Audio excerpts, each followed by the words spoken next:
Hey there. So, you get your blood test results back, and it feels like you're trying to read a foreign language, right? Well, today, we are going to crack that code. We're going to take that confusing page of numbers and weird clinical terms and turn it into a story about what's really going on inside your body.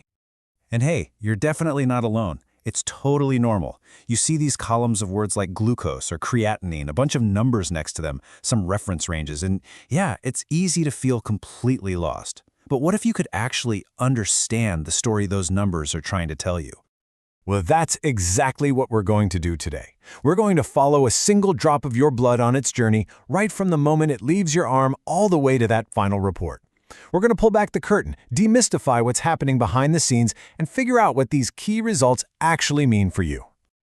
All right, so our journey begins the second your sample hits the lab. And you gotta realize, it's not just a vial of blood. Nope. It's more like a liquid snapshot of everything happening inside your body at that moment, just packed with information waiting to be unlocked. Okay, so what's the first step? After collection, your sample gets spun around really fast in a machine called a centrifuge. This separates the blood into all its different parts, leaving this clear yellowish liquid on top. That's the plasma, or serum, and that's the part that gets tested. From there, this liquid gets handed off to some seriously impressive high-tech machines.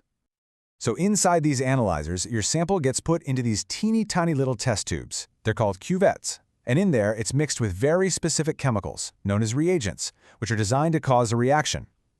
The machine then measures what happens next, maybe a change in color or how much light passes through, to precisely calculate the amount of a certain substance in your blood.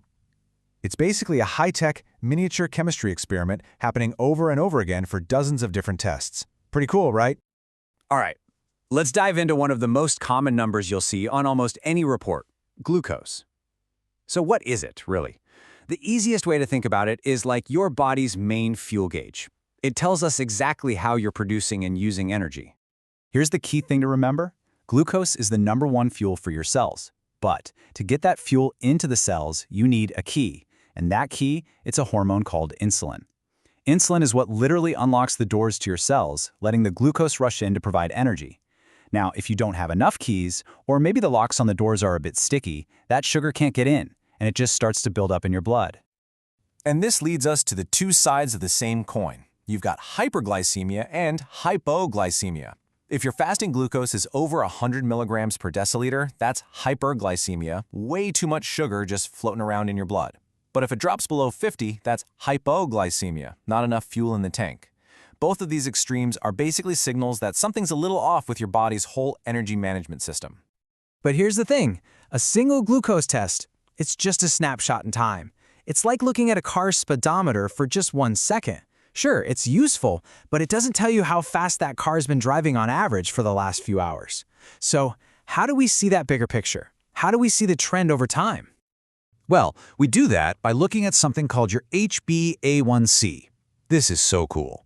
As your red blood cells cruise around your body, sugar in your blood actually sticks to them. It's permanent.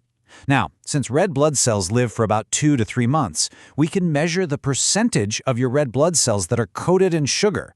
And this gives us a fantastic average of your blood glucose over that whole time. What's so powerful about this is that it doesn't matter if you had a donut for breakfast this morning. This test shows us the real long-term picture. So, what's the magic number? What's the goal? Generally, for someone without diabetes, the target range is right there, 4 to 6%. Keeping the percentage of those sugar-coated cells in that sweet spot is a really great sign of stable, long-term glucose control. Okay, we've covered the body's fuel. Now let's talk about the highways that fuel travels on, your blood vessels. The next part of the test, the lipid panel, is all about the traffic on those highways, and it gives us huge clues about your risk for heart disease. You know, cholesterol gets such a bad rap, but here's the thing. It's not the villain. Your body absolutely needs it. I mean, it's a critical building block for essential stuff like hormones and vitamin D. The problems only start when you have way too much of it or the wrong kinds of it floating around in your blood. And here's why. Think about oil and water. They don't mix, right? Well, cholesterol is a fat, and your blood is mostly water, so it can't just float around on its own. To get where it needs to go, it has to be packaged into these things called lipoproteins. And a great way to think of these are as little delivery trucks, constantly shipping cholesterol all over your body. And this brings us to the two most famous delivery trucks, LDL and HDL. LDL, that's the bad cholesterol. Think of it as the delivery truck that can sometimes drop off its cargo, cholesterol, on the walls of your arteries. Too many of those trucks can cause, well, traffic jams and buildup. We call that plaque.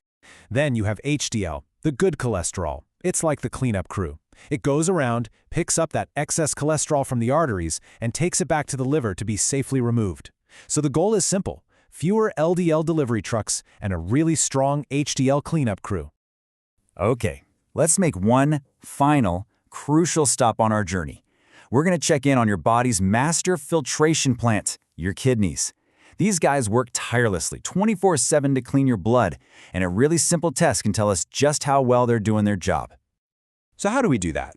We look at a substance called creatinine. It's a waste product that's generated from just normal, everyday muscle wear and tear. And it's the job of your super efficient kidneys to filter all that creatinine out of the blood and get rid of it through your urine. The logic here is actually pretty simple. If that filtration plant, your kidneys, isn't working at full capacity, maybe it's getting a little clogged up, well, waste products are going to start backing up in the blood. So a high level of creatinine in your blood is a big red flag that the kidneys might not be filtering as well as they should be. But creatinine is just the first clue.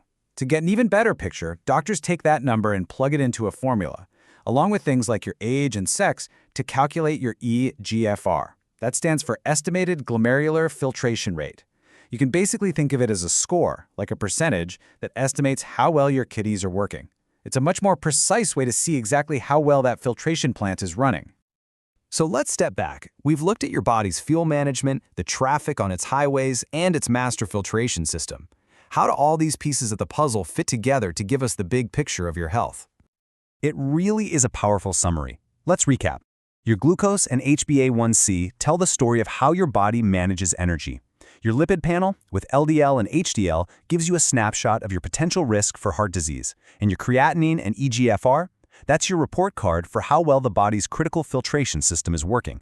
Each one is a vital piece of your overall health puzzle. But, and this is maybe the most important takeaway of all, these numbers are clues, they're not conclusions. They aren't a final diagnosis. Think of them as data points in a bigger detective story about your health. Your lifestyle, your family history, how you feel day to day, all of that matters.